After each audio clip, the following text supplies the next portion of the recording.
Voilà, gloire à Dieu. Eh bien, bienvenue à chacun et à chacune dans la présence du Seigneur. Merci pour ces temps de louange au travers de la musique, les cantiques, mais aussi au travers de la parole de Dieu.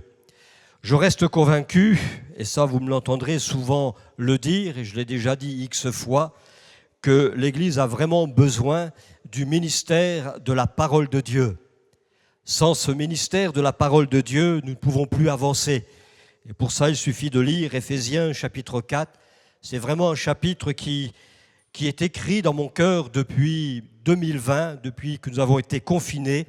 Et ce chapitre est toujours sur mon cœur et je reste convaincu que nous avons besoin véritablement du ministère de la parole de Dieu. Alors, bien sûr, tout prédicateur a son caractère, sa façon d'être, mais je peux que vous inviter vraiment à vous préparer, à entendre bien la parole que je vais vous donner ce matin. Je vais continuer sur la vie d'Abraham. Nous arrivons à notre troisième partie. La première partie, ça a été, vous savez, cette fameuse demande que Dieu a demandé à Abraham, c'est « Donne-moi ton fils ». La deuxième partie, ça a été... oui, vous le dites, je ne m'en souviens plus. L'appel d'Abraham, et pourtant c'est moi qui l'ai donné, hein.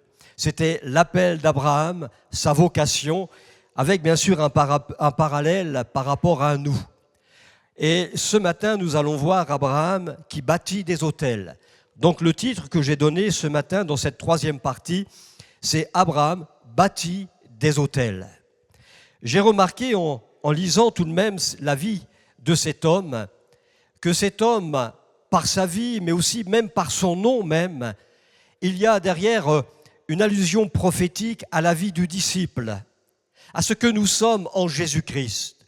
Il est véritablement l'image et le symbole de ce que nous sommes. C'est vraiment extraordinaire.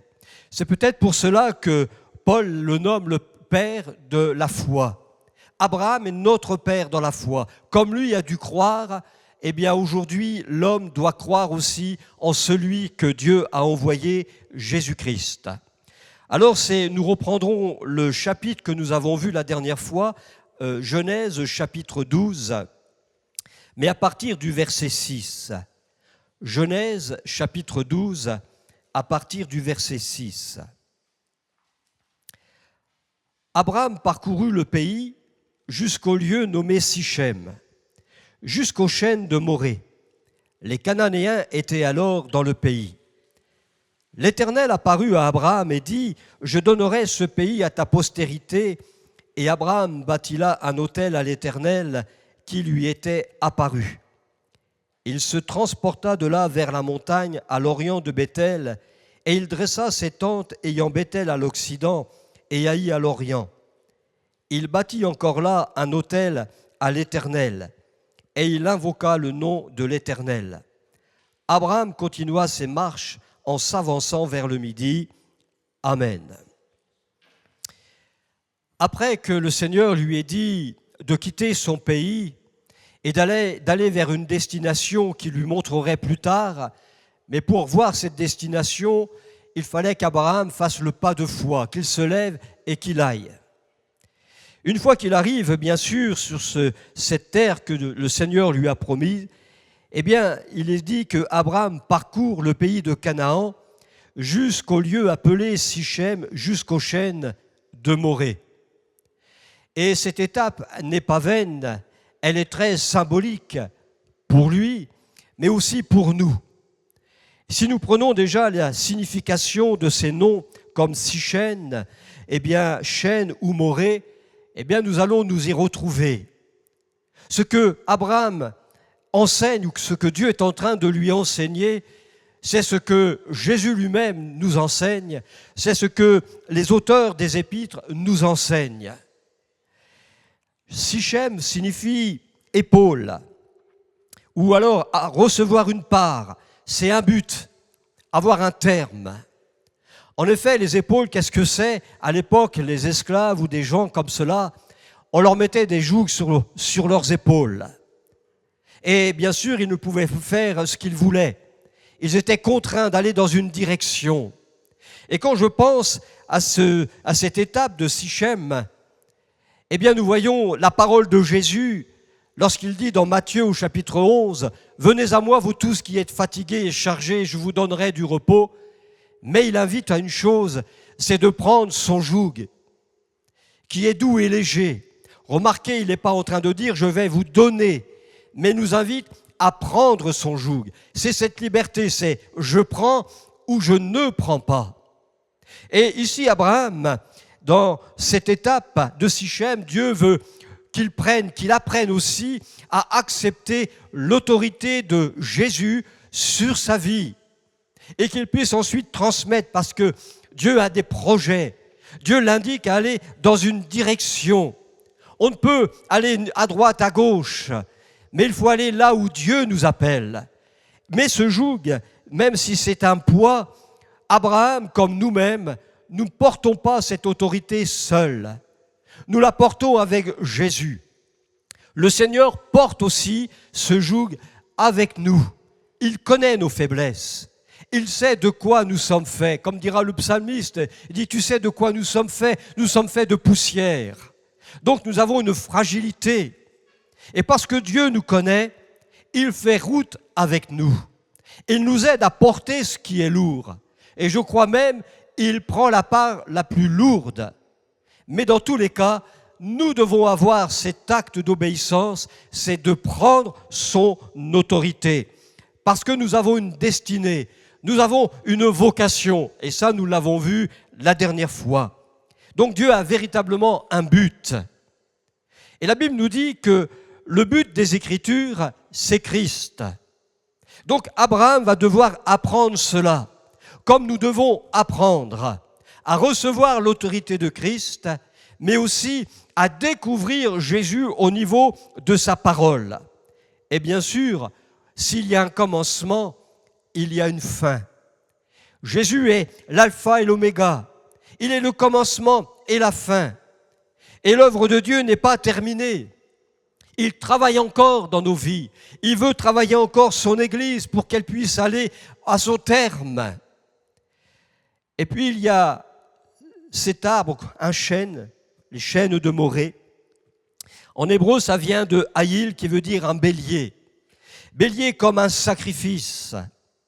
Alors tout de suite, nous pensons à qui, bien sûr? Au sacrifice du Seigneur. Parce que sans lui, nous ne pouvons rien faire. Voyez-vous, rien que déjà là, et même avant que Dieu ne lui demande son fils, et que dans cette histoire, Abraham verra un bélier, et ce bélier va faire le substitut de son fils, c'est le bélier qui sera sacrifié. Là déjà, dans cette première étape de la vie d'Abraham, eh bien, il y a déjà le sacrifice de Christ. Nous ne pouvons aller plus loin si nous retirons l'œuvre de Christ dans notre vie. Il faut, comme Abraham, eh bien, aller à Sichem. Il nous faut le sacrifice de Jésus. Mais le sacrifice de Jésus, c'est pas simplement nous arrêter à un Christ crucifié, parce que ça signifie aussi la prééminence, la noblesse de quelqu'un. Abraham devait apprendre à lever les yeux au-delà d'un sacrifice, mais il devait apprendre à voir la personne glorieuse du Seigneur. Comme nous avons besoin de voir Jésus dans la gloire, nous avons Jésus, il est ressuscité. Il n'est plus sur la croix, il n'est plus dans le tombeau, mais il est à la droite du Père. Il est assis en autorité et il veut communiquer justement ses directives à son Église. Et puis, Morée signifie celui qui enseigne, c'est l'enseignant. Et ça vient aussi du mot pluie, et ça vient aussi de jeter, lancer, diriger, arroser. Et ça, c'est tout le travail du ministère de la parole de Dieu. On ne veut plus trop entendre parler de la Torah, mais vous savez, Torah, c'est traduit par nos traductions françaises par le mot loi, et la loi, vous savez, ça fait grincer des dents, surtout aujourd'hui. C'est vrai que la Torah, il y a des lois législatives que Dieu a données à Moïse pour son peuple. Mais le mot Torah, c'est avant tout l'enseignement. Le mot Torah, ça signifie, eh bien, ça prend comme l'œuvre de la pluie qui travaille la terre afin que la semence puisse prendre racine et puis ensuite donner son fruit. La parole de Dieu, elle est comme de la pluie. Elle vient arroser notre conscience et notre cœur, qui est parfois comme de la pierre, comme un terrain dur. Alors il faut se saisir de cette parole. Et je ne veux pas être ringard, mais c'est tous les jours qu'il faut arroser notre cœur de la parole du Seigneur, afin que notre cœur soit venu comme tendre pour recevoir, mais aussi que cette parole puisse venir sur un terrain où elle pourra germer, prendre racine et porter ensuite le fruit que nous avons besoin. Alors voyez-vous, déjà dans cette étape d'Abraham, nous voyons qu'il est question de l'autorité de Christ, d'être sous le sang de Christ, mais nous devons être aussi enseignés par la parole de Dieu. Et au-delà de la parole, bien sûr, c'est la personne de Jésus qui est la parole de Dieu, la parole faite chair, qui est venue au milieu des hommes. Mais cette parole, elle est toujours la parole, mais elle est dans le ciel, elle est glorifiée.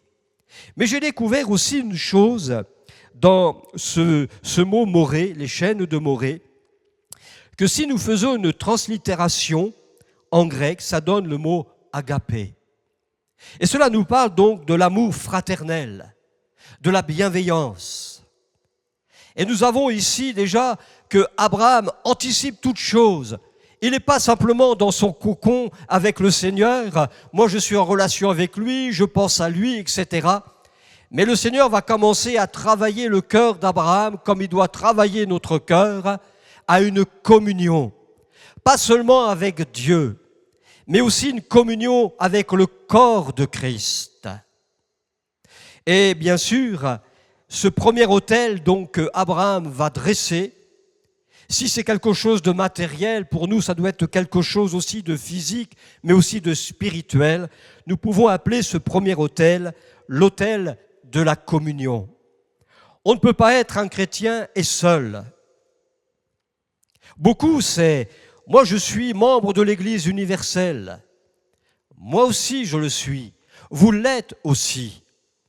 Mais nous avons besoin, je dirais, d'un terrain où je peux bénéficier de la foi des autres, de la prière des autres, de l'exhortation des autres, du ministère de l'Église en ma faveur.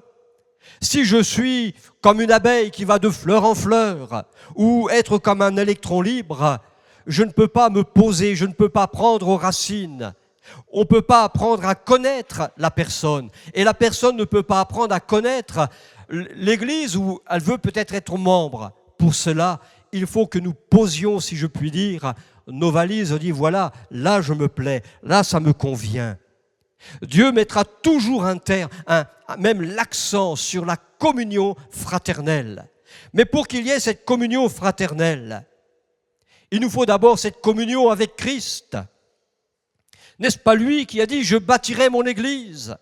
Et à la Pentecôte, n'a-t-il pas dit « Le Seigneur ajoutait à son Église ceux qui étaient sauvés ». Nous devons systématiquement être membres du corps de Christ, membres d'une Église locale. L'Église locale, c'est quoi ? C'est ni plus ni moins un membre de l'Église universelle. Croyez-vous qu'en France, ils peuvent avoir le témoignage de l'Évangile par les églises, je ne sais pas moi, d'Afrique ou des États-Unis? On n'y vit pas. Mais ici, dans notre département, il y en a des églises. Sommes-nous pas, et nous devrions être, en tant qu'église locale, le témoin de l'église universelle, eh bien pour ceux qui sont dehors. Et Abraham devait apprendre à ne pas être isolé, mais à rechercher la communion avec Dieu, qui conduira à une communion fraternelle. Et nous voyons tout au long de sa vie que Abraham était un homme qui recherchait la paix, qui recherchait la communion, et non la division. D'ailleurs, on le voit avec son neveu Lot. Quand les bergers d'Abraham et les bergers de Lot commencent à se disputer parce que l'espace devient petit, Abraham ne cherche pas à dire « Dégagez, je ne veux plus vous voir ». Il dit « Non, non, écoutez, on va réfléchir, on va rester en paix quand même ». Voyez-vous, c'est toujours un homme qui est conciliant. Et on voit que malgré ce crash, Abraham est toujours resté, je dirais, en communion avec son neveu Lot. Parce que quand il est enlevé, la première des choses qu'il fait, c'est pas, il avait qu'à se débrouiller, il avait qu'à rester avec moi. Tant pis pour lui. Non, Lot a fait un mauvais choix. Mais Abraham va voler à son secours. Alors il ne va pas l'obliger. Abraham restera libre de ses choix. Mais en tous les cas, on voit que Abraham est un homme de communion. Alors il nous faut et nous avons besoin de rétablir cette communion, cet autel de la communion fraternelle, l'autel de la communion avec Dieu. Vous remarquez seulement à partir du verset 7, il est dit que l'Éternel apparut à Abraham. Au verset 1er, c'est d'abord Dieu lui parle. Mais il n'y a aucune apparition, aucune vision. Dieu lui dit, va-t'en. Et il s'en va. Et dans cette obéissance, et quand Abraham commence à établir cet autel de communion, alors il est dit, l'Éternel lui apparut. Je fais aujourd'hui très attention, je ne veux pas non plus, comme on dit, jeter l'eau du bain avec le bébé, parce qu'il y a des gens sérieux, sincères. Mais quand on commence à voir Dieu partout, et Dieu m'a dit, Dieu m'a montré, et qu'il n'y a aucune communion fraternelle, on va de droite et de gauche, nous sommes en droit de nous poser des questions.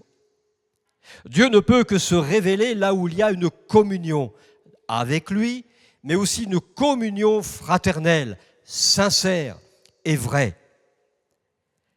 Et on voit que Dieu va petit à petit dans la révélation. Oui, Dieu parle, mais aussi Dieu veut se révéler dans nos vies, dans les circonstances que nous avons. Et quand je dis révéler, je ne parle pas de vision, des interventions miraculeuses de Dieu. Et s'il fallait faire un témoignage, je suis sûr qu'une bonne partie d'entre vous pourrait lever la main en disant, voilà ce que Dieu a fait pour moi dans ma vie. C'est des interventions, ce sont des révélations de Dieu. Ce qui est important, c'est la communion avec le Seigneur, mais aussi avec les frères et sœurs.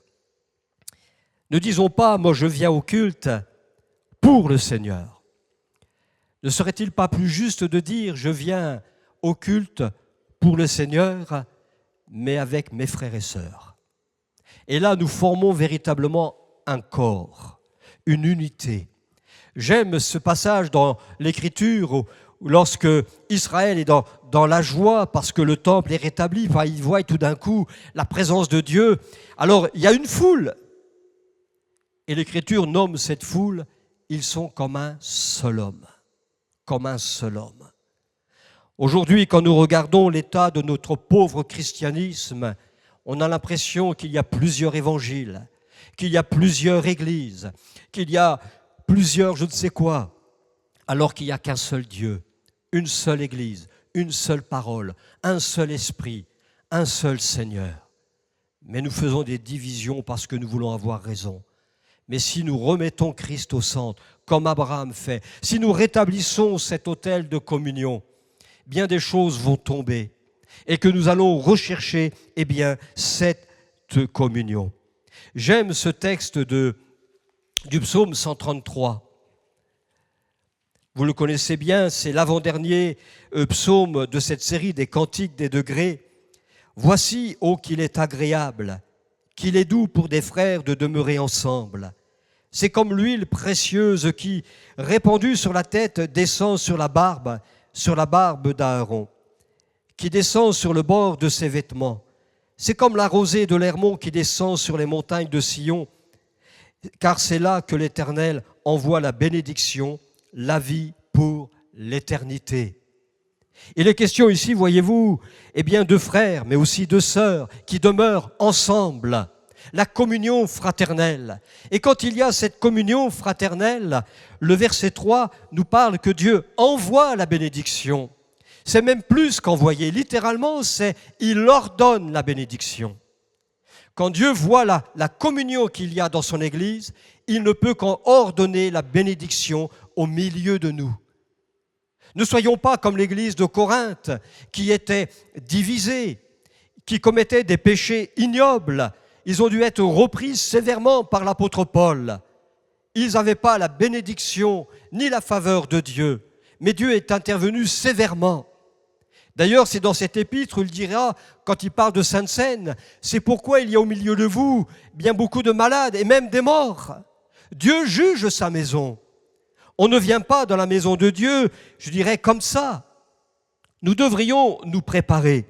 D'ailleurs, c'est ce que l'Ecclésiaste nous dit dans Ecclésiaste 5, même chapitre 4, verset 17, et le chapitre 5, verset 1er. Prends garde à ton pied lorsque tu entres dans la maison de Dieu. Approche-toi pour écouter, plutôt que pour offrir le sacrifice des insensés, car ils ne savent pas ce qu'ils font.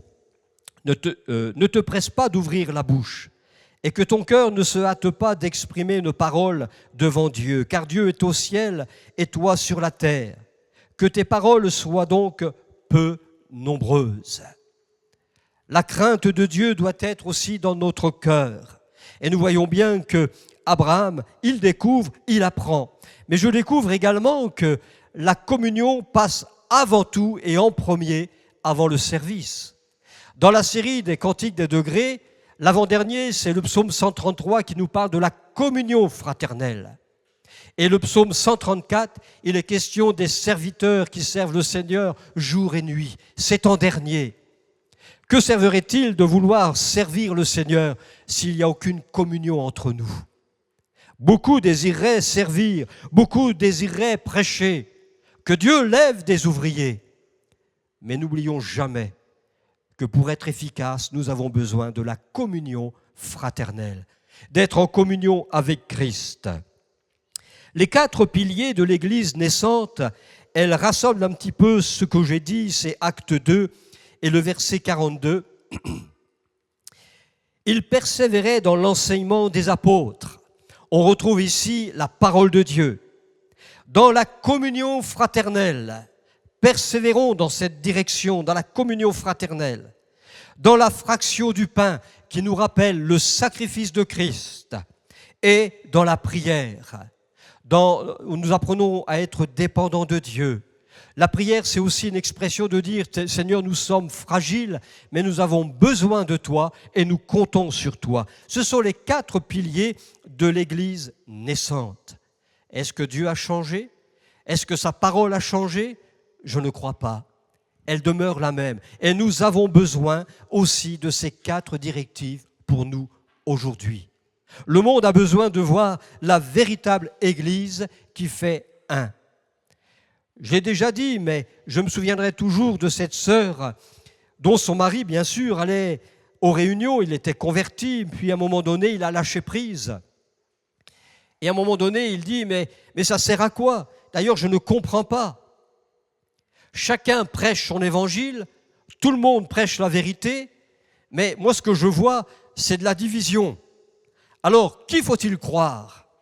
Et je peux comprendre le raisonnement de cet homme, à se dire où je dois aller, où est la vérité. Eh bien, je dirais simplement, je ne vais pas faire de la théologie pour essayer de convaincre. Je dirais que si tu doutes, eh bien, adresse-toi directement à Dieu. C'est le Dieu vivant. Si tu doutes de telle église, de tel prédicateur, eh bien, demande au Seigneur de se révéler à toi. Demande-lui, ose-lui de demander, Seigneur, où veux-tu? Dans quelle église je peux aller? Quelle église prêche véritablement ta parole? Le Dieu de vérité te révélera. Je ne suis pas là pour jeter la pierre à qui que ce soit, mais nous avons besoin de revenir à la base, à la présence de Dieu, à la communion fraternelle et à l'enseignement de la parole de Dieu. Alors d'abord, ne mettons pas plus d'importance dans le service, mais dans la communion. Vous remarquez, c'est un petit peu comme l'adoration. Dieu est adoré par toute la terre. Mais je dirais, sans vouloir être grossier, mais aussi par n'importe qui. Dieu a des multiples adorateurs. Mais si je vous dis que Dieu ne veut pas de l'adoration, je vais peut-être surprendre, choquer, mais Dieu ne veut pas de l'adoration. Ce qu'il veut, il veut des adorateurs en esprit et en vérité. Et personnellement, je ne peux pas me joindre à des gens qui ne prient pas le Dieu créateur, le Dieu et Père de Jésus-Christ. Pardonnez-moi, mais je ne me vois pas en train de prier. Je vais le dire, peut-être que je vais me faire taper sur les doigts, mais à un moment donné, je crois que l'Église doit se lever et dire les choses qu'elle doit être dites. Je ne peux pas prier Marie et dire « Je t'adore, Seigneur, au nom de Marie ». Mais ça serait une incohérence et ce n'est même pas biblique. Vous comprenez? Là, je ne suis pas un adorateur en esprit, en vérité. Je serais faux. Parce que la Bible ne dit pas cela. Marie n'est pas une femme qui est pleine de grâce. C'est une femme qui a reçu la grâce de Dieu. C'est différent. C'est pas elle qui fait grâce. C'est fini. C'est pas la mère de Dieu. Arrêtons et osons dire les choses. Le monde va à la dérive. Jésus revient bientôt et ce qu'il veut, il veut une église qui est dans la vérité, une église courageuse. Et nous verrons tout à l'heure les conséquences. Donc comprenez, oui, soyons des adorateurs dans ce cas, mais en esprit et en vérité. Sinon, ce n'est plus de l'adoration. Ce n'est ni plus ni moins de la religion. D'ailleurs, l'apôtre Pierre, au chapitre 2 et au verset 9, dans sa première épître, il commence ainsi. « Vous, au contraire ». Il y a donc, je dirais, une contradiction. Rappelez-vous de ce passage où Siméon porte l'enfant dans ses mains. Que dira-t-il? Il dira que cet enfant est appelé, il est même un signe qui va provoquer la contradiction. Jésus est venu non pas pour apporter la paix, mais une épée qui va diviser, oui, le monde d'en haut avec le monde d'en bas. L'évangile ne caresse pas dans le sens du poil. L'évangile n'arrondit pas les angles. L'évangile, c'est annoncer ce qui est bien, ce que Dieu déclare bien, et ce que Dieu déclare mal, nous devons déclarer mal. L'adultère, c'est un péché. Ne cherchons pas les conséquences pourquoi Pierre-Paul Jacques est tombé. L'adultère, c'est un péché. Et je pourrais en citer d'autres. Ce que Dieu déclare ainsi, l'Église doit le déclarer, doit le condamner également. Donc, vous, au contraire, l'évangile que nous prêchons, c'est un évangile de contradiction. Soyons pas surpris qu'il y a réaction en face, qu'il y a même de la violence et qu'on voudrait même nous faire taire. Mais c'est normal, c'est l'évangile. Le monde réagit devant le message céleste. Alors, nous sommes une race élue, un sacerdoce royal, une nation sainte, un peuple acquis, afin que vous annonciez les vertus de celui qui vous a appelé des ténèbres à son admirable lumière. Quelle opposition! Nous étions dans les ténèbres. Mais Dieu, dans sa grâce, dans sa miséricorde, nous a sortis de nos ténèbres. Aujourd'hui, nous sommes dans la lumière. Et la lumière, je peux vous dire, elle n'arrondit pas les angles. Quand je travaille du matin, d'ailleurs lundi, je vais être du matin, je vais toujours doucement, parce que je n'allume pas. Je ne veux pas réveiller qui que ce soit. Mais dès qu'il y a un obstacle, il suffit qu'il y a le manche de l'aspirateur, blam, je ne vois plus. Alors là, après, vous dansez, vous ronchonnez, et puis vous êtes mal luné. Mais quand j'allume, eh bien, j'évite les obstacles. Eh bien, l'évangile, c'est ainsi. L'évangile, c'est comme vous éclairez quelqu'un qui était dans les ténèbres pendant X temps, il est ébloui, et il lui faudra un certain temps pour que sa vue s'adapte au message de l'évangile, qui va être choquant pour un temps, mais qui sera pour lui salutaire, comme ça l'est pour nous. Alors si nous sommes des sacrificateurs, Jésus, lui, est notre grand souverain sacrificateur. Et il devient un avec nous, un avec son Église. Et il communique tout ce qu'il est, et pas seulement de distribuer les dons. Oui, nous pouvons rechercher les dons, mais les dons ne doivent pas être la priorité. Nous voulons les dons, amen, mais recherchons celui qui distribue les dons. Ce n'est pas tout de vouloir faire, mais recevons celui qui distribue, celui qui encourage, celui qui bénit. D'ailleurs, Jésus, dans Jean 16, verset 14, quand il parle du ministère du Saint-Esprit, dans la vie du disciple, il dira que le Saint-Esprit me glorifiera. Ce témoignage un jour d'un homme disait « Ah, moi, quand je parle en langue, j'adore Marie. » Je crois qu'il avait oublié ce que Jésus a dit. Le Saint-Esprit me glorifiera. J'invente rien, c'est l'Écriture qui le dit. Parce qu'il prendra de ce qui est à moi et vous l'annoncera. On est loin ici d'une religiosité. Il y a vraiment une communion profonde entre le Seigneur et nous. Jésus veut donner une partie de lui-même, si ce n'est lui-même entièrement à son Église. Il s'est donné entièrement. Nous pouvons nous donner entièrement à lui. Parce qu'il l'a tant aimé, eh bien qu'il s'est dépouillé de sa gloire. Il s'est fait homme, il s'est fait faible, mais aussi il a été crucifié. Lui-même a été meurtri au sens le plus large du terme. Mais il l'a fait pour son Église. Il l'a fait pour chacun d'entre nous, pour nous attacher à son corps. Alors laissons le Saint-Esprit prendre ce qui est à Jésus et de nous l'annoncer. Et vous connaissez bien Galates chapitre 5, verset 22. Il est question du fruit de l'Esprit, et non pas des fruits, mais du fruit de l'Esprit, parce que finalement, c'est la personne de l'Esprit qui communique ces 9 caractéristiques du don. Alors, bâtissons ou rebâtissons l'autel de la communion. On ne peut pas entreprendre donc un service sans un état d'esprit et de serviteur. Voyez-vous la différence avec Abraham et Lot, c'est qu'Abraham bâtit des autels. Lot, dans sa vie, il a bâti 0 autel. Parce qu'il n'avait pas reçu comme Abraham une parole de Dieu. Et il a suivi pendant un temps Abraham, il a bénéficié de la foi, des grâces, des bénédictions qu'Abraham recevait. Et c'est vrai que les gens qui sont dans notre maison, à nous qui croyons, eh bien ils sont bénis, parce que nous sommes source de bénédiction. Mais quand Lot a fait le choix de partir, il s'est dégagé, il s'est soustrait de cette bénédiction qu'il avait par l'intermédiaire de son oncle Abraham. Et nous connaissons sa vie. Ça ne lui a même pas fait tilt. S'il n'a même pas servi de leçon, est-ce qu'il a réfléchi les raisons de ses difficultés? Mais dans tous les cas, nous voyons qu'il ne bâtit aucun autel. Il ne cherche même pas à bâtir l'autel de la communion pour revenir vers son oncle. Non, il va faire et mener sa vie.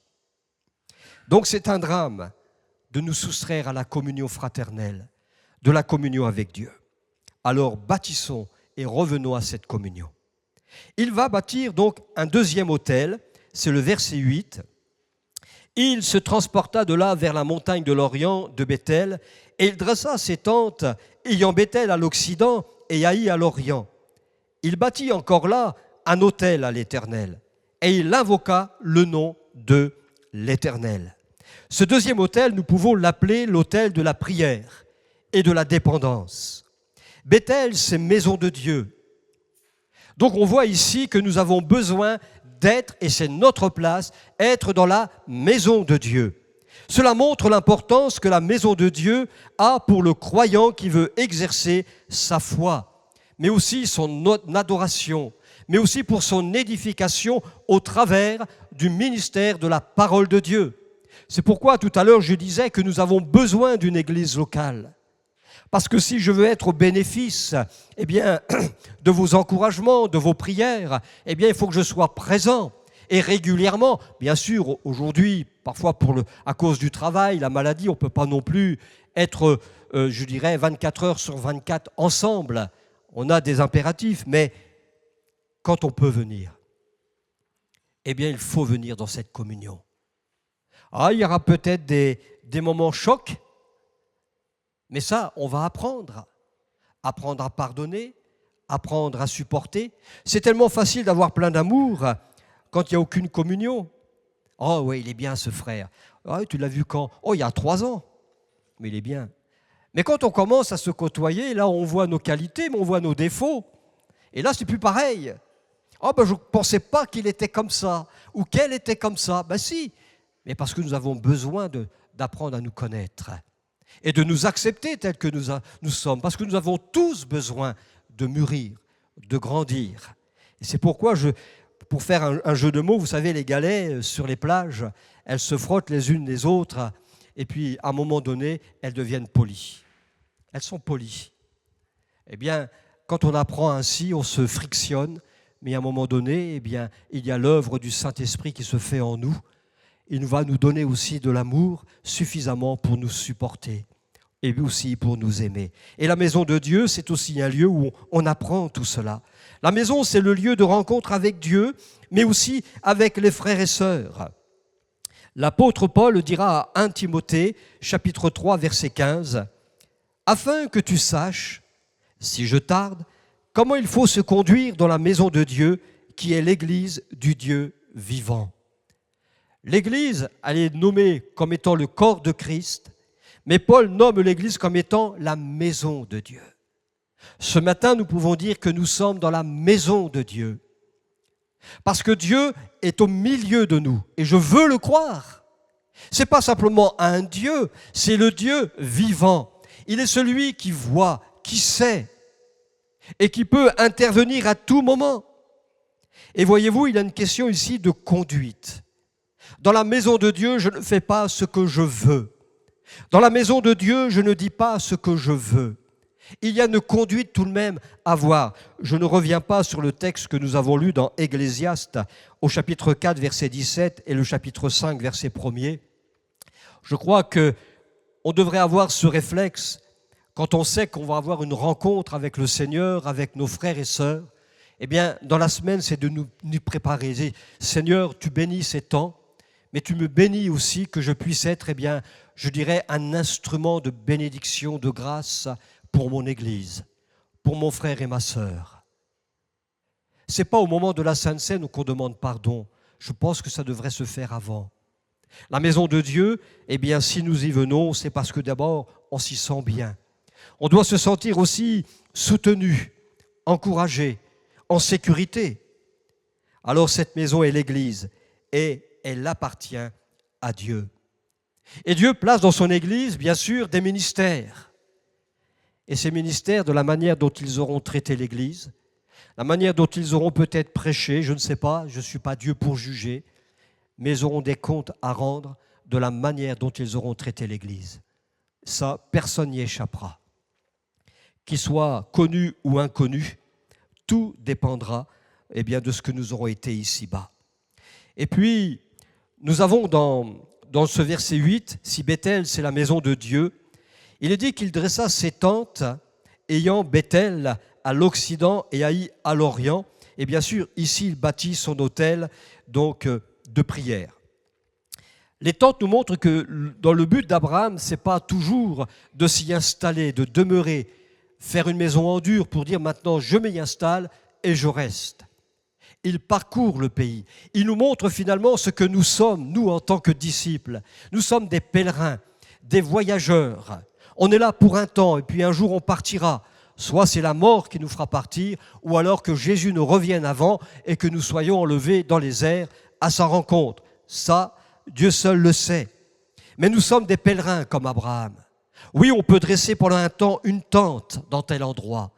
Ça ne veut pas dire qu'il faut changer continuellement d'église et d'aller de lieu en lieu. Nous avons besoin d'être fixes, bien sûr. Mais ici, c'est de ne pas être attaché aux choses du monde. Il ne faut pas que les attraits du monde nous attachent, nous détournent de notre vocation. D'ailleurs, on verra la fois prochaine les erreurs d'Abraham, puisque à partir du verset 10, Abraham fait un séjour en Égypte. Il bifurque, il change de direction, il se trompe. Et ça peut arriver aussi à nous. Mais dans tous les cas, tente aussi, ça vient d'un mot qui signifie briller, brillant, luire. Nous devons être la lumière de ce monde. Et quand Abraham ici dresse sa tente, il est pour un temps où il va briller. Abraham, comme certains le diront, c'est le premier missionnaire, le premier évangéliste, parce que partout où il allait, il faisait des disciples, du Dieu vivant, est vrai.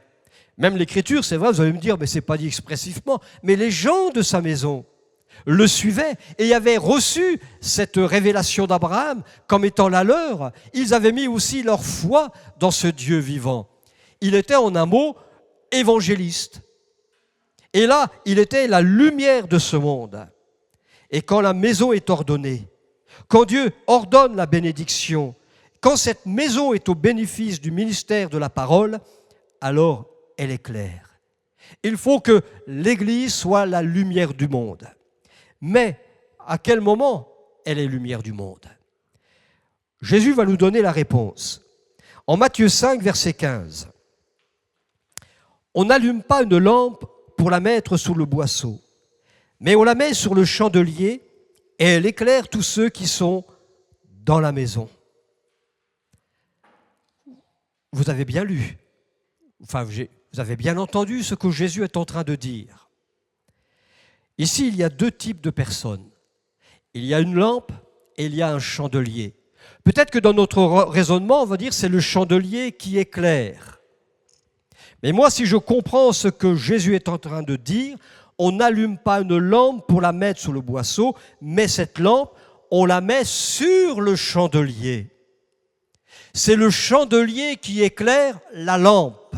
La lampe, ça peut être le disciple individuellement. La lampe, ça peut être aussi l'Église qui repose sur le chandelier qui est Christ. On ne peut devenir que lumière du monde que si l'Église est en Christ. Si je ne suis pas en Christ, je ne suis pas la lumière. Et je ne peux donc éclairer tous ceux qui sont dans la maison. Et le but, c'est que tous ceux qui entrent dans la maison de Dieu soient éclairés par notre présence. Alors ne cherchez pas l'auréole, je l'ai rangée. Je la remettrai tout à l'heure. Mais il nous faut briller de Christ. Et voyez-vous, on revient à ce qu'on a vu au début, c'est dans la communion avec lui. Mais nous apprenons à briller aussi de la communion fraternelle. Parce qu'on ne peut pas rester à vie des hypocrites. À un moment donné, notre caractère et ce que nous sommes intérieurement finit par se mettre en lumière. C'est normal, puisque nous sommes dans la maison de Dieu et que la parole de Dieu, c'est comme une lumière qui met en lumière ce que nous sommes. Alors on ne le voit peut-être pas maintenant, mais dans le temps. Et voilà donc pourquoi nous avons besoin d'être en Christ. C'est Marc chapitre 4, verset 21. Lui va dire, n'est-ce pas, pour la mettre, donc la lampe, sur le chandelier, pour la mettre. Il y a comme un impératif. Dans ce deuxième autel de la prière et de la dépendance, donc, c'est être dans la maison de Dieu. Et cela montre l'importance de la maison de Dieu pour le croyant, donc qui veut véritablement exercer sa foi. Et puis je voudrais m'arrêter sur le troisième autel.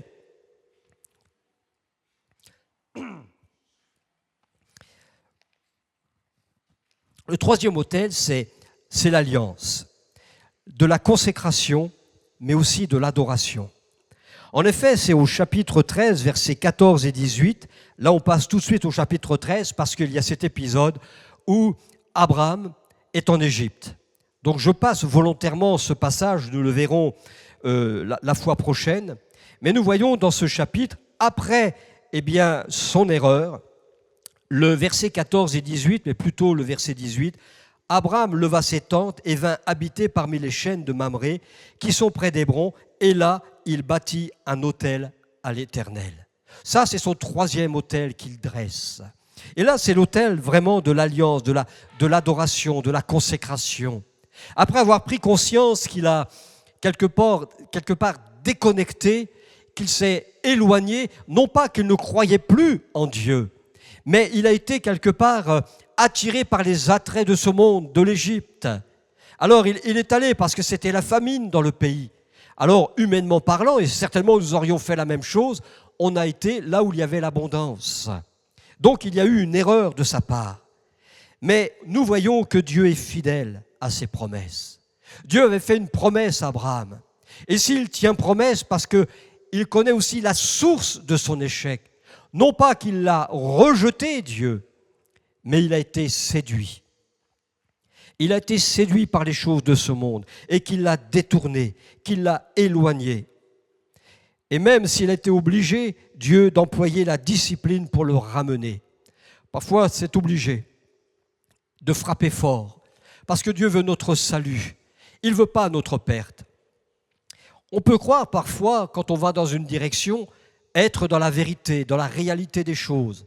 Alors on y va par la foi, on a confiance. Et je préfère à la rigueur que quelqu'un fasse par la foi quelque chose, et même s'il se trompe, ou qu'il fasse n'importe quoi sans conviction. Mais quand on a l'amour de la vérité, Dieu se révèle, Dieu nous arrête dans notre folie, dans notre erreur. Et alors on revient là où on a échoué. Vous savez, j'en sais quelque chose. Croyant être dans une direction, j'y étais à fond.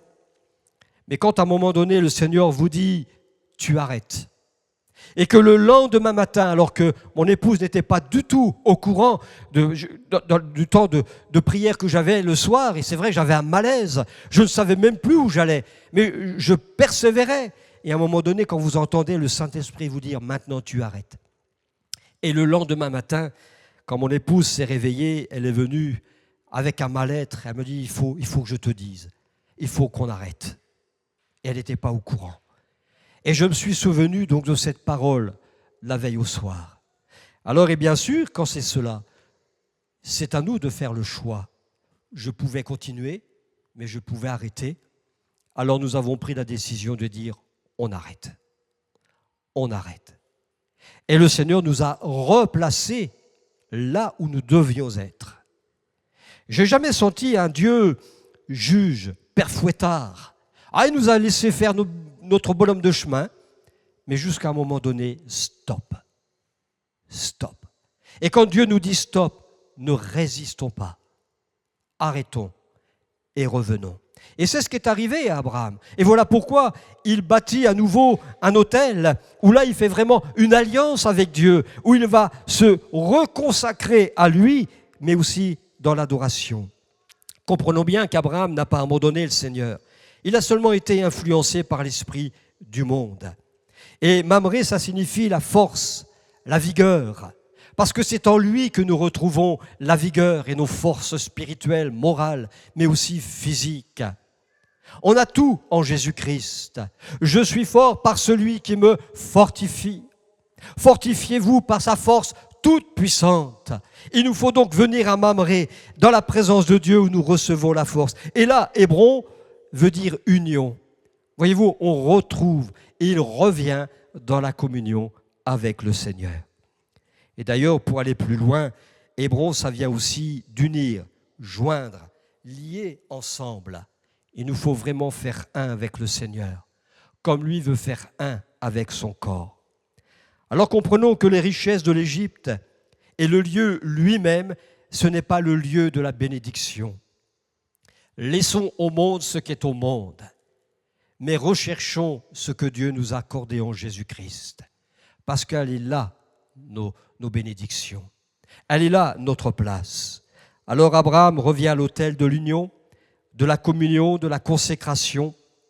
Et Hébron, bien sûr, nous parle de la vigueur, de la prospérité et de la communion. Et la vraie prospérité, ce n'est pas celle où je sors mon porte-monnaie et que je donne, mais la vraie prospérité, elle est dans la communion avec le Seigneur. Elle est avec le Seigneur et nulle part ailleurs. Alors que le Seigneur nous aide à comprendre, que le Seigneur nous aide aussi à vivre déjà ces trois autels dans nos vies personnelles, mais aussi que l'Église puisse être au bénéfice de cela. Que Dieu nous bénisse. Prions quelques instants. Seigneur, nous voulons te remercier pour tes grâces. Merci pour ta parole qui est véritablement la lumière sur nos vies, qui nous éclaire, qui nous révèle ce que nous sommes encore, qui nous révèle si nous sommes encore dans la bonne direction ou non. Tu es celui qui restaure, tu es celui qui appelle encore. Merci pour ta parole qui ne change pas. Tu nous invites à revenir dans la communion avec toi. Merci parce que ces réalités qui ont été écrites depuis des siècles sont toujours d'actualité. Seigneur, merci de graver dans nos consciences, dans nos cœurs, l'importance de la communion avec toi, l'importance de la communion fraternelle, d'être membre du corps de Christ, afin d'être au bénéfice de tes grâces. Seigneur, à toi toute la gloire. Bénis chacun d'entre nous pour cette journée, pour cette semaine qui va venir. Nous te bénissons dans le nom de Jésus. Amen. Amen.